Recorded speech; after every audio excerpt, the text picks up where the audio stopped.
del samsara al nirvana, de la primera a la última pesadilla.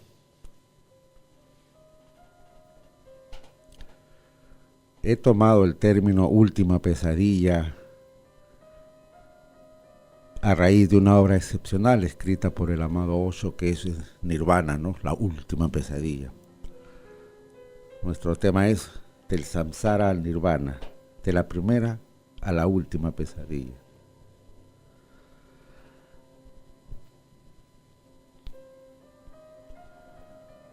Samsara. Más allá de palabras raras,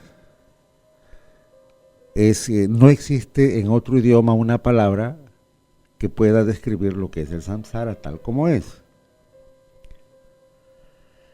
Hablo de la vida de todos los días. Hablo de los que vivimos, o para los que vivimos, en este mundo problemático, este mundo donde nadie parece ser feliz. De eso, de esa vida cotidiana, de eso hablo. Samsara. Samsara deriva del sánscrito samsari o samsari. La segunda palabra, sara, significa ir, seguir o mover. Ese es sara. Y sam, porque samsara, implica algo así como lo mismo, o junto a, o conjunto, o totalidad. Esto tiene referencia a que samsara se considera una ronda interminable de transmigración, es decir, nacer, morir, volver a nacer.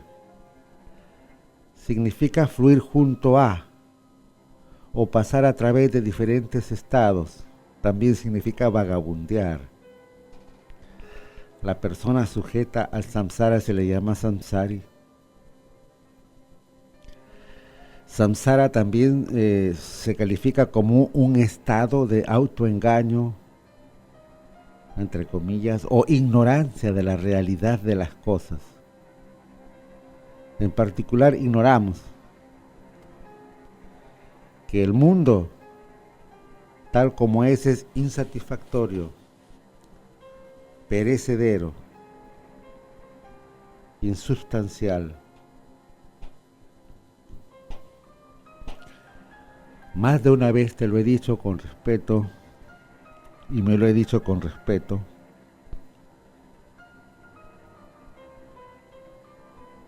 que el objetivo de mi hacer, de mi no hacer, de mi qué hacer,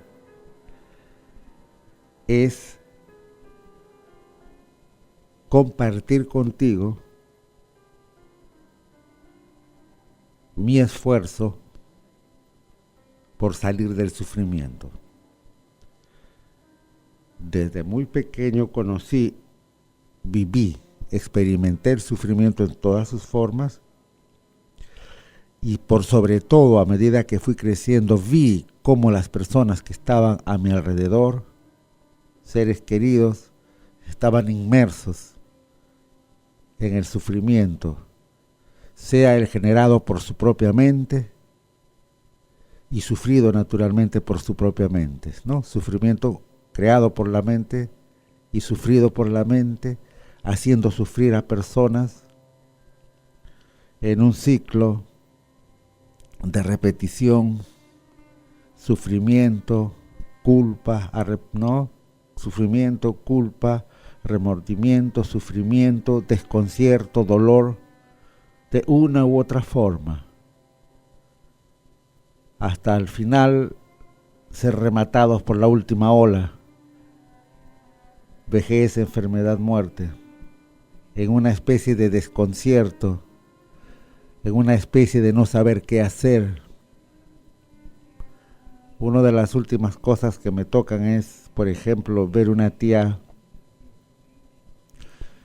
que falleció a los 70 y tantos años, más de 70 años, bueno, fiel creyente, yendo a misa todos los domingos, etcétera, pero muriendo en el desconcierto, sin nada real, con unas cuantas creencias en la cabeza, pero en esencia con el rostro de dolor y de amargura, de incomprensión. ¿Qué es esto? Sufrí toda mi vida y encima esto. ¿Qué sentido? Entonces, es ese sentir el que hace que uno diga algo debe haber, y uno busca y uno comparte. Eso es todo. No hablo de linajes espirituales, de iluminación, nada de eso. Lo concreto. Hay sufrimiento y hay formas de salir, formas de paliar, formas de amenguar, y eso comparto, y eso es lo que estoy haciendo. Estamos pues atrapados en esta rueda del samsara.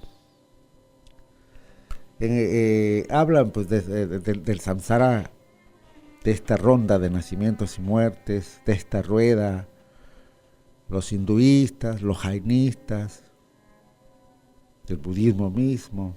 Pero más allá de que hablen, lo concreto es lo que uno vive y lo experimenta.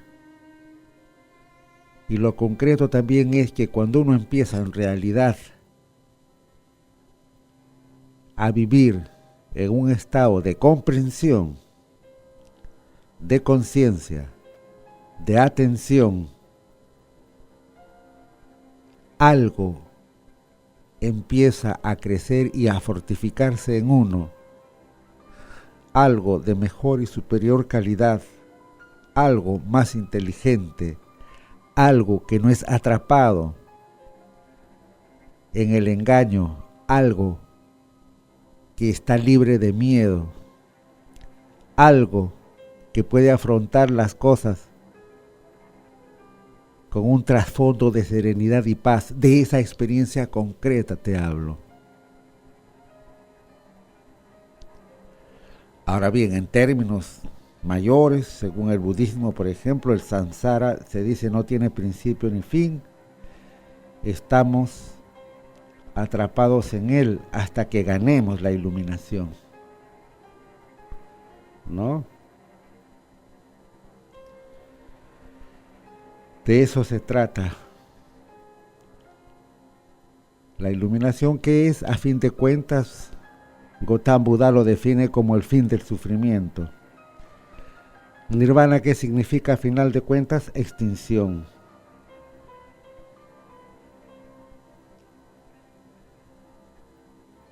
Al comienzo del sendero es necesario ahora ver el samsara como un estado del cual necesitamos liberarnos, y liberados de ese estado alcanzamos lo que se llama el nirvana, es decir, de la orilla del sufrimiento a la orilla del no sufrimiento, por no decir de la felicidad. Pero para evitar frases fáciles, porque muy fácil es hablar, más cautamente diríamos que a través de la conciencia, de la comprensión, del desarrollo de la atención, de más espiritualidad, diría yo, la vida hiere menos, de un modo sencillo. Los miedos se van yendo, los temores. Los grandes problemas se van simplificando. Y diríamos, como esa frase de Tony de Melo, nada ha cambiado. Yo he cambiado, por lo tanto, todo ha cambiado. El samsara es este universo, pues, fenoménico, de los acontecimientos, de los sucesos, este juego de luces y sombras, encuentros y desencuentros, dolor y placer, alegría y tristeza. este mundo donde los opuestos van de la mano, codo a codo. A propósito de esto, un discípulo fue hasta su maestro y le dijo: Maestro, los años discurren incesantemente. Cuanto más vivo, más consciente soy de que en el mundo exterior no puedo hallar felicidad plena, un estado de contento, de dicha permanente. ¿Por qué es así? ¿Por qué es que no puedo hallar en el mundo exterior ese estado de dicha plena, de un estado de contento permanente? Quiero que prepares un tazón de leche dulce y se la des a probar a un enfermo grave, dijo el maestro. Luego vuelve a reunirte conmigo. Así lo hizo el discípulo. Era un verdadero buscador de lo inefable, de aquello que no puede ser dicho. Pero no hallaba la dicha en esta vida, no hallaba la felicidad. Preparó un tazón de leche dulce y se enteró donde había un enfermo grave. Fue donde él, tomándolo por los hombros, le ayudó a incorporarse y le dio a beber leche, esta leche dulce. El enfermo hizo una mueca de asco y gimió: ¡qué amargo es esto! El discípulo acudió ante su maestro y le relató lo sucedido. El maestro le explicó: querido mío, cuando se está enfermo, hasta lo dulce sabe amargo. Cuando la mente no ha hallado su total libertad, se enreda en lo placentero y lo displacentero. Y al final hay amargura, porque todo contento termina por seguir el descontento. A todo contento le sigue el descontento. Persevera en tu búsqueda. En la antesala de tu mente, donde el samsara acaba, hallarás la paz. Y no hay mayor felicidad que la paz interior. Esta historia la aprendí de Antología de Cuentos de la India y del Tíbet, de Ramiro Calle, ¿no?, que es un estudioso de estos temas. Antes de continuar te digo, de nada sirve que hablemos. Siempre te diré que el desarrollo del ser humano se da a través de dos líneas: el conocimiento y el ser. La mayoría entiende y cree y privilegia, y en los grupos donde yo trabajo, cuando pregunto a las personas nuevas a qué han venido, la mayoría dice: he venido a saber, he venido a conocer, he venido a aprender. Hasta cierto punto tiene valor, pero nadie dice nunca he venido a ser. Y entonces no se dan cuenta que el conocimiento termina siendo enemigo de la sabiduría, termina siendo enemigo del ser. Ahora tú estás ahí, estás escuchando. Si tu columna no está derecha, si no estás atento, atenta a dónde están tus manos y qué hacen, dónde están tus pies y qué hacen, si tu rostro tiene tensión inútil me refiero, si hay tensión inútil en tu cuerpo en general,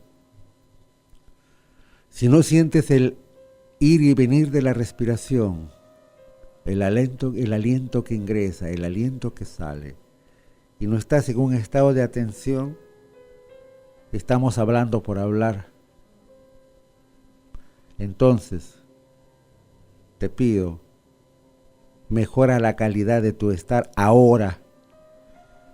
Por supuesto, yo me pido a mí mejorar la calidad de mi estar ahora.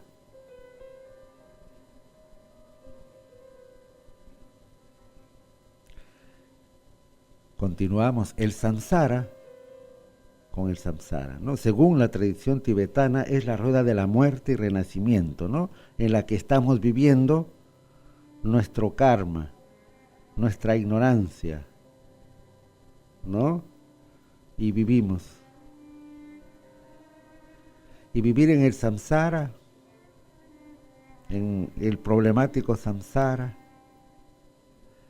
el vivir en el sufrimiento que produce este ciclo de nacimiento, vejez, enfermedad y muerte. Eso es vivir en el samsara. Solo cuando entendemos la naturaleza del samsara y tratamos de salir de esta rueda a través de dhyana o a través de la meditación, del estado meditativo de la mente, de la no mente, es decir, de la conciencia, de estar presente, de estar atento, del despertar de la conciencia, yo diría en forma esencial, pero también esto acompañado de un correcto dharma, de la acción justa, del pensar justo, del hablar justo, a través de comprender la naturaleza ilusoria de la mente, podemos alcanzar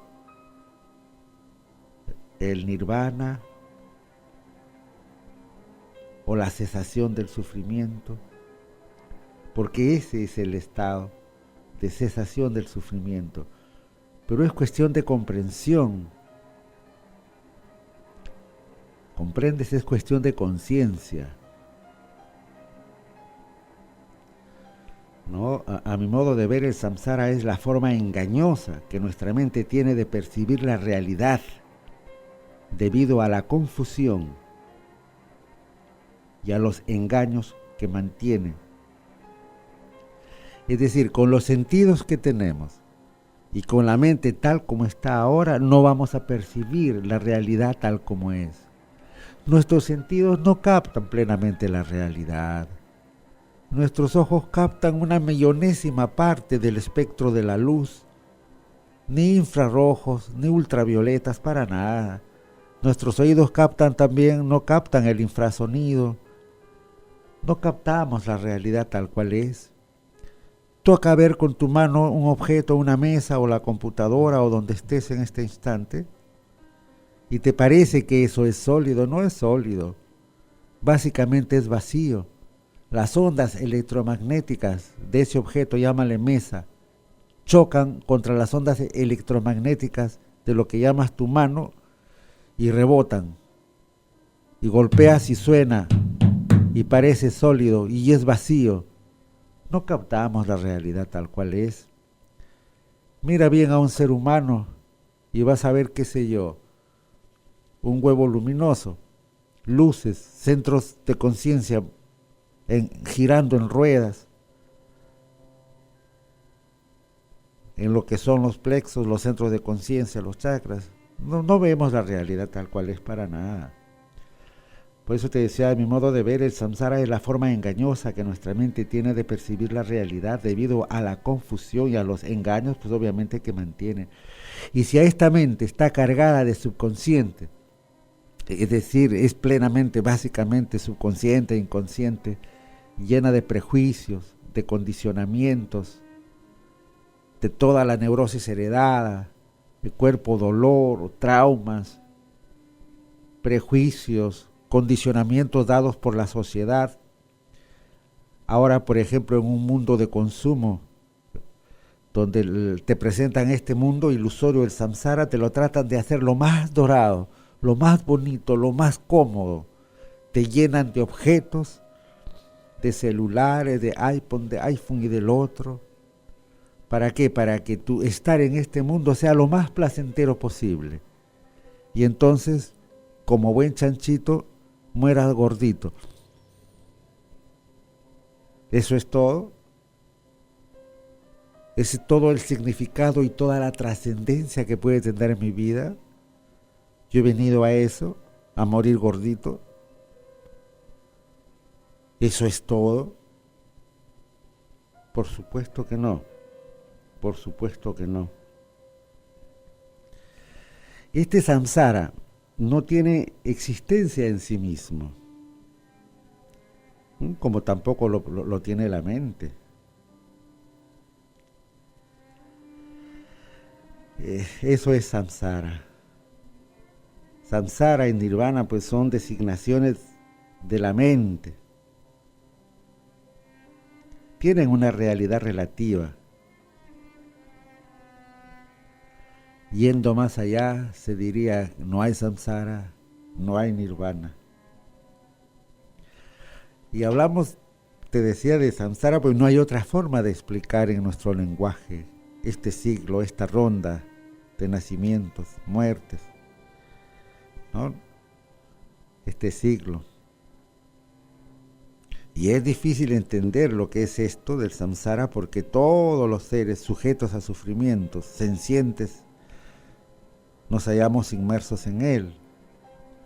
Samsara es todo lo que conocemos, todo lo que hacemos, todo lo que oímos, todo lo que vemos. Es este círculo sin fin. Y es natural, en cuanto a nosotros, los seres humanos, que deseamos nuestra propia felicidad, ¿no es cierto? No sufrir. Honestamente, ponte una mano al pecho y di, ¿tú deseas sufrir o deseas ser feliz? ¿Qué es lo que más anhelas? ¿Por qué haces todo lo que haces? ¿Por qué estudias? ¿Por qué trabajas? ¿Por qué amas? ¿Por qué te casas? ¿Por qué te separas? ¿Por qué compras lo que compras? ¿Por qué estudias lo que estudias? ¿Por qué acumulas lo que acumulas? ¿Por qué? ¿Qué buscas? ¿Dinero? ¿Sexo? ¿Poder? En esencia, más al fondo, ¿qué buscas? Ser feliz. ¿Qué más? No sufrir. Esa es la esencia. Y la esencia del samsara es sufrimiento. Y la esencia de la mente y su sombra, el ego, es sufrimiento. ¿En qué trampa estamos? Porque aún el que acumula se le acaba, o el que acumula llega el momento que se muere y no se puede llevar lo que acumuló. El sufrimiento sigue. Pero no solamente se trata de nosotros, sino también queremos que los seres que amamos no sufran, que sean felices, que tengan bienestar. No queremos ver que ellos sufran, por supuesto que no. Pero luego comprobamos que a lo largo de la vida se puede lograr alguna satisfacción. Por supuesto que sí, hay momentos agradables, de dicha, momentos de placer, la felicidad que conoce el cuerpo, y que luego oscila por el péndulo al dolor. Momentos de alegría, que con el tiempo el péndulo oscila y se transforman en tristeza, ¿no? Y algunos instantes tenemos, por supuesto que sí, de dicha. Y así evitamos la aflicción. Pero esto es temporalmente, parcialmente. ¿Por qué? Porque luego viene nuevamente, el péndulo gira al otro lado, se oscila hacia el otro lado. Y los ratos de infelicidad, de tristeza, de infortunio aparecen. ¿O no?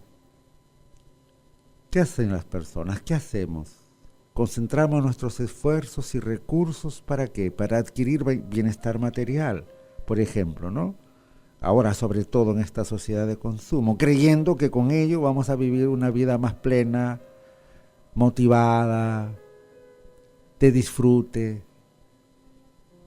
Y por supuesto se inventan toda una serie de cosas para tratar de sentirse seguro, cómodo.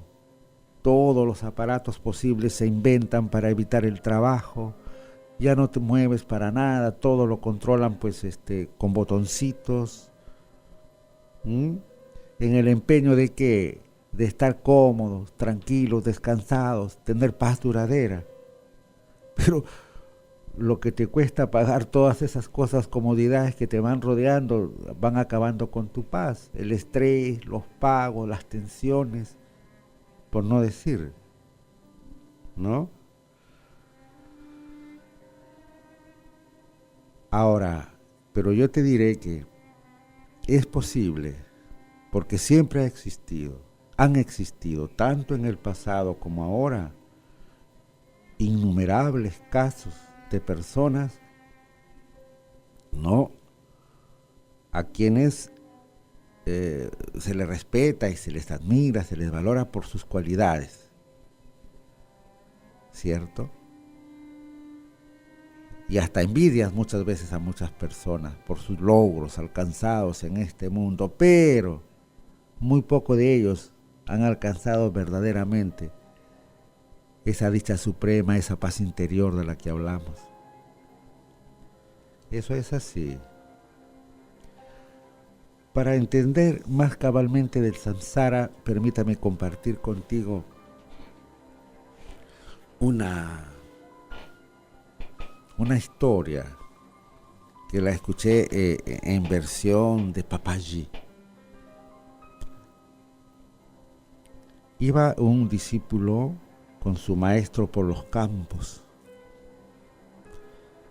y llegó el momento en que se pusieron al pie de un árbol, bajo la sombra de un árbol, a descansar. Estaban junto al río y el maestro le dice al discípulo: ¿puedes traer un poco de agua para beber, agua del río? El discípulo toma el cántaro, se acerca al río y empieza a llenar el cántaro, a llenar el cántaro con agua. Mientras está medio llenar el cántaro, ve que está cruzando, empieza a cruzar el río una bella mujer, una bella joven. Y este joven discípulo, mientras llena el cántaro de agua, la mira y queda prendidamente fascinado y se enamora de ella en el acto. No puede más y le dice: ¿te casarías conmigo? Ella lo mira y también es atraída impetuosamente por el joven y le dice: sí, pero en el lugar donde yo vivo los matrimonios lo arreglan los padres. Así es que tú ve donde mi papá, que es el dueño de todas estas tierras, y dile que tiene muchos títulos, si no, no te va a hacer, no va a querer que nos casemos. Ve, queda por allá el lugar donde está él, ahorita está haciendo negocios con una persona. Yo voy a seguir, me voy a colocar tras de la puerta, así a escuchar a ver cómo va. Y entonces el joven se va tras ella, llega donde está el papá conversando con el hombre de negocios y le dice, se presenta, le dice: mire, estoy absolutamente prendado de su hija, yo la amo y ella me ama. Vengo a pedirle la mano, su consentimiento para unirnos. Y el padre le dice: pero mire, es mi única hija. La condición sería que si ustedes se van a unir no la llevara a otro sitio, pero dígame usted qué ha estudiado. Le dice el joven: yo he estudiado pues astronomía, geología, he estudiado medicina, historia, un montón de cosas. Papá dice: perfecto, bueno, yo autorizo, pero con esa condición, que no se la lleve a otro sitio. Bueno, dice el joven, así será. Y aceptó los términos, se casaron. Al cabo de unos 2 años tuvieron su primer hijo, a los 4 años una hija, y pasado unos 8 años otro hijo más. La cosa es que unos 15 o 20 años después de haberse casado, ya sus hijos empezaron obviamente a crecer. hubo una inundación en el pueblo, una crecida del río. El agua fue aumentando y poco a poco todas las tierras que estaban en la parte baja fueron inundadas, las casas, todo inundado, y el agua subía y subía. La gente de todo este poblado, del cual el muchacho era dueño, porque ya sus suegros habían fallecido, se fue inundando y terminaron en la parte alta de los cerros con el agua que seguía subiendo. Era una crecida enorme del río. Entonces se perdieron todos los terrenos de cultivo, las casas inundadas, ¿no? El pueblo, ni qué decir. Y luego el río aumentó su correntada y vino, cargó el río fuerte y vino una especie de correntada fuerte que empezó a jalar todo. Y en la parte donde estaba el señor, la esposa, sus hijos, empezó a cargar fuerte la corriente. Y él tenía a la esposa de la mano y a uno de sus hijos, al menor, y estaban juntos y vino la corriente fuerte y se llevó a la esposa, la arranchó la corriente de la mano. Y el hombre, por ayudarla, del otro, él se le escapó el hijo menor. Y la corriente también jaló a los otros dos muchachos.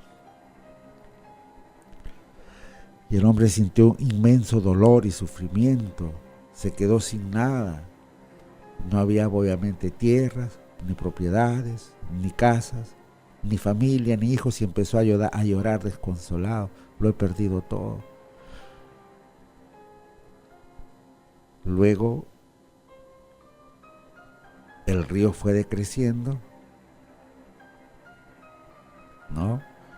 Fue disminuyendo la torrentada y empezaron a bajar las aguas, y el hombre estaba solo, triste, meditativo, pensando en todo lo que había perdido, su familia, sus hijos, su esposa, sus propiedades.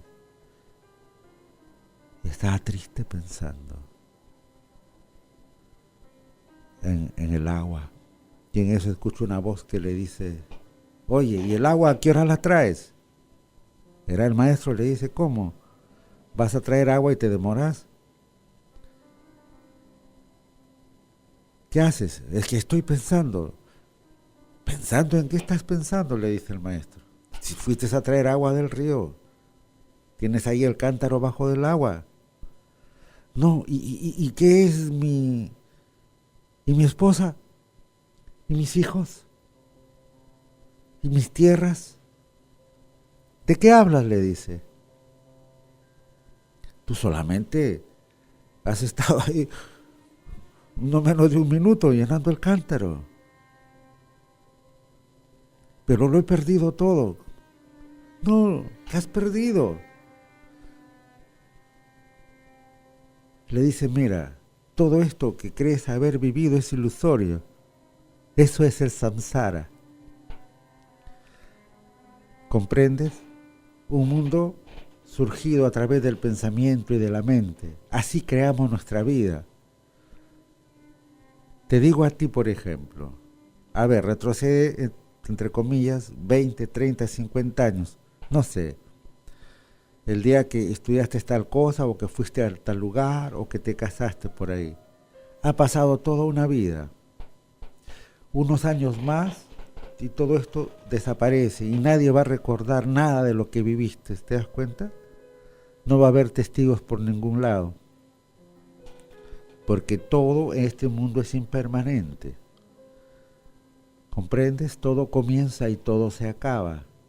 Nada dura para siempre. ¿Qué crees? ¿Qué crees que dure?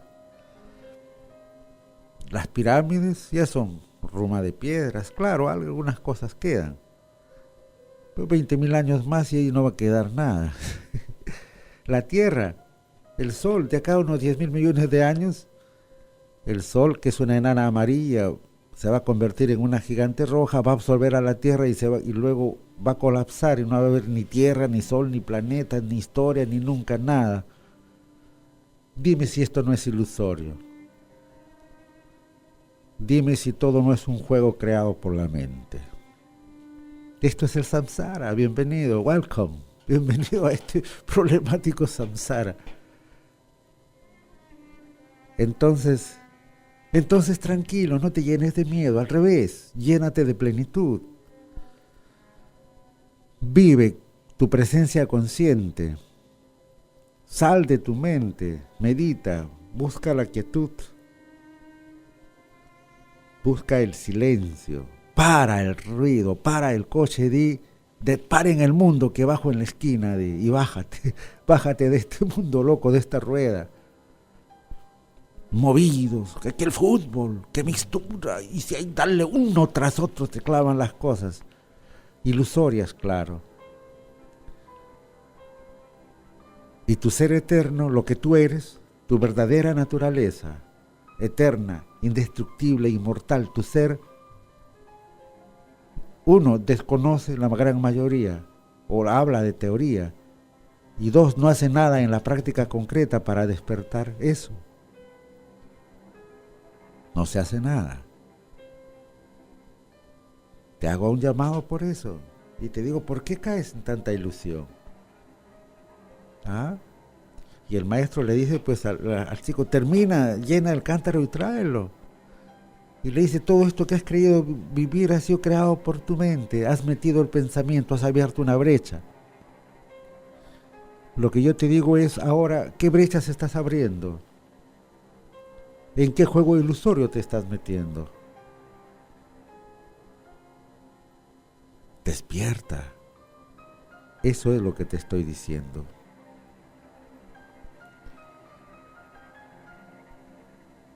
Esto es el samsara, pues, ¿no? Es la búsqueda, y en eso estamos, personas que decimos esto no es suficiente, no estoy conforme, me rebelo ante los seres que sufren, ante los seres que amo, ante la humanidad sufriente en general, trato de aliviar ese sufrimiento, y eso es compasión, eso es el florecimiento del amor, el florecimiento de la conciencia. ¿Ah? Y queremos pues lograr esta felicidad plenamente. Claro, al principio confundes placer con felicidad, alegría con felicidad. ¿No sabes que la felicidad está en ti? Tu otro nombre, ¿cómo te llamas? María, María Felicidad te llamas. ¿Y tú cómo te llamas? José, José Paz es tu otro nombre. Lucho, eres Lucho Dicha. Ananda, la dicha suprema, eso es el núcleo de tu ser, eso eres. Pero permite que algo de esto crezca, y esto crece en el silencio, en un estado meditativo de la mente. No hay otra forma, eso no lo puedes comprar. Ninguno de los grandes comerciantes, de las grandes cadenas de diarios, de las grandes cadenas televisivas, de las universidades, ni nacionales ni particulares, ninguno de los partidos políticos, ninguna de las religiones institucionalizadas, nadie te puede dar eso, que eres tú, has sido y será de modo eterno, porque tú nunca has nacido, nunca vas a morir, pero vas a vivir y sufrir en este mundo ilusorio plenamente, porque has desconocido y no has hecho nada por trabajar en esa dirección.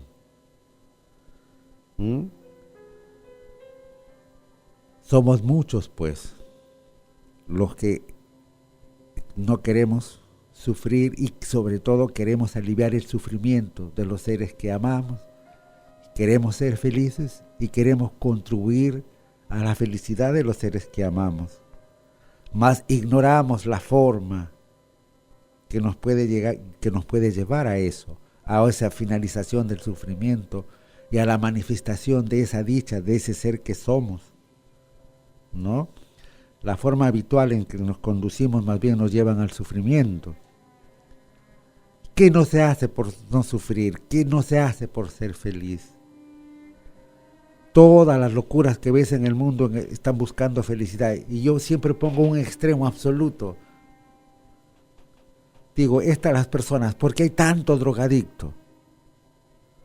Porque quieren mitigar el dolor que traen de su vida y de vidas pasadas de repente. Y por eso se drogan. Como dice Marilyn Manson, tengo un agujero en mi alma, un inmenso agujero en mi alma y lo lleno con droga y me siento bien, dice en su desesperación. Por supuesto que después el dolor va a ser 1000 veces más del que tenía antes, pero trata de salir de ese dolor. Y en el otro extremo, los narcotraficantes. ¿Por qué hay tanto narcotráfico? ¿Por qué? Porque es lo que la gente quiere para salir del dolor, la droga. Y los que trafican acumulan y acumulan pilas de dinero y poder, porque de alguna manera eso, según ellos creen, les da felicidad, pero miren cómo acaban. Ni uno ni otro. No proporciona felicidad, ¿no? Otros de repente tratan de ser felices pues trabajando, en profesiones, acumulando dinero, etc. Bueno, de algo hay que vivir, pero me refiero a la felicidad no está ahí, ¿no? Otros a través de la fama, de la gloria, no está ahí tampoco. Ese tipo de felicidad no es algo perdurable, no es algo que va a durar para siempre. Esa no es la felicidad. La felicidad eres tú, el núcleo de tu ser. No está afuera. No importa cuánta felicidad o bienes materiales tengas, lo sabes bien, nunca serás completamente feliz. Siempre vas a tener un reino y vas a querer tener el reino vecino. Y los esfuerzos que hacemos para alcanzar la felicidad nunca terminan, ¿no? Siempre estamos buscando y buscando, intentando llegar. Y que entendemos que la cuenta bancaria, el carro último modelo, las casas, las propiedades, ¿no? Las parejas, el amor, el sexo, no sé, buscando y buscando, no está ahí. No te estoy diciendo que no tengas tu propiedad, no te estoy diciendo que no ames, ama. Lo que te estoy diciendo, la felicidad no está ahí. Eso te estoy diciendo. Por eso ese tipo de acción, de movimiento, de búsqueda, atrapados entre el miedo y la codicia, eso nunca termina. Por eso se dice que la existencia en el samsara no tiene final, solamente son vueltas y vueltas. Esto es algo que podemos entender, ¿no? La búsqueda mundana nunca termina. Una flor es fresca cuando es nueva y muere cuando envejece. Y no importa cuánto logres en esta vida, algún día se acabará. Se acaba mientras el tiempo va pasando y pasando, hasta llegar al final de nuestra vida. Y ahí es cuando se va ajustando el sufrimiento.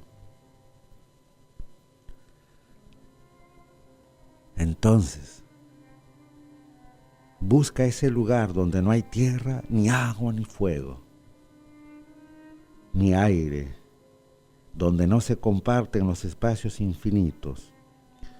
Ese lugar que no es este mundo, ni es el otro, ni ambos. No hay sol ni luna.